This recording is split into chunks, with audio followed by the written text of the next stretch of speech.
The Ogwe is broad at Njol, and its banks not mountainous, as the Teluguga, but as we go on it soon narrows, the current runs more rapidly than ever, and we are soon again surrounded by the mountain range. Great masses of black rock show among the trees on the hillside, and under the fringe of fallen trees that hang from the steep banks.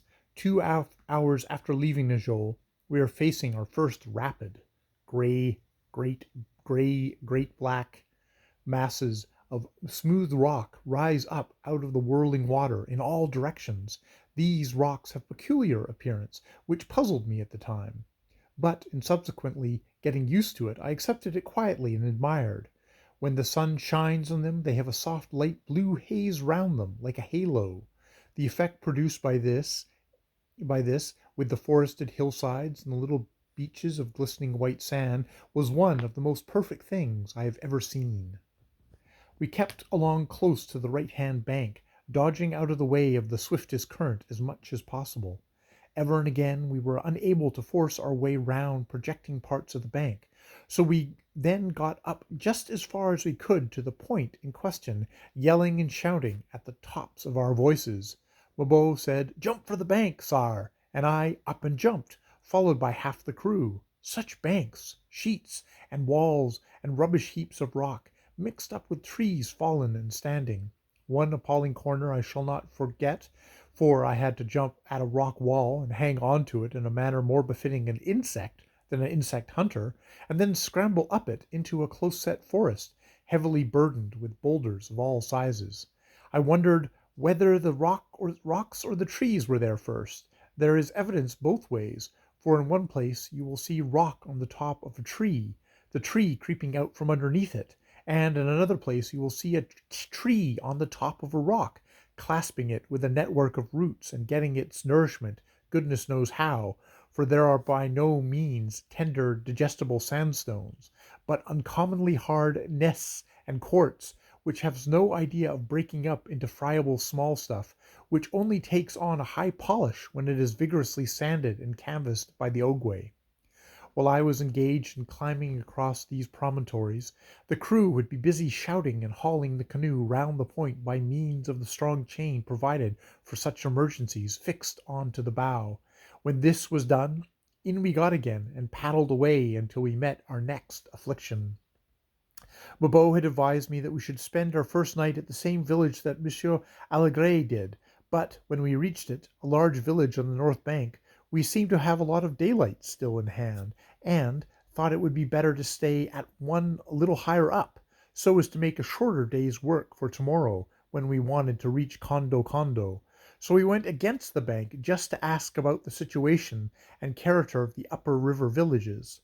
The row of low bark huts was long, extended in its main frontage, close to the edge of the river bank. The inhabitants had been watching us as we came, and when they saw we intended calling that afternoon, they charged down to the river edge, hopeful of excitement.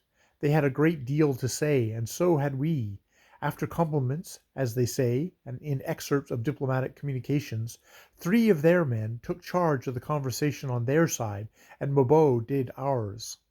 To Mabeau's questions they gave dramatic entertainment as answer, after the manner of these brisk, excitable fans. One chief, however, soon settled down to definite details, prefacing his remarks with the silence command, "Azuna! Azuna!" and his companions grunted approbation of his observations. He took a piece of plantain leaf and tore it up into 5 different sized bits.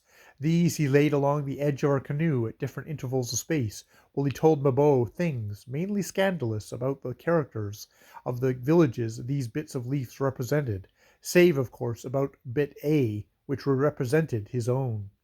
The interval between the bits was proportional to the intervals between the villages, and the size of the bits was proportional to the size of the village.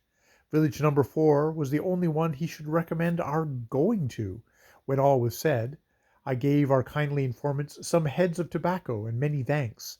Then Mabeau sang a hymn, with the assistance of Pierre, half a line behind him in a different key, but every bit as flat. The fans seemed impressed, but any crowd would be by the hymn singing of my crew, unless they were inmates of deaf and dumb asylums.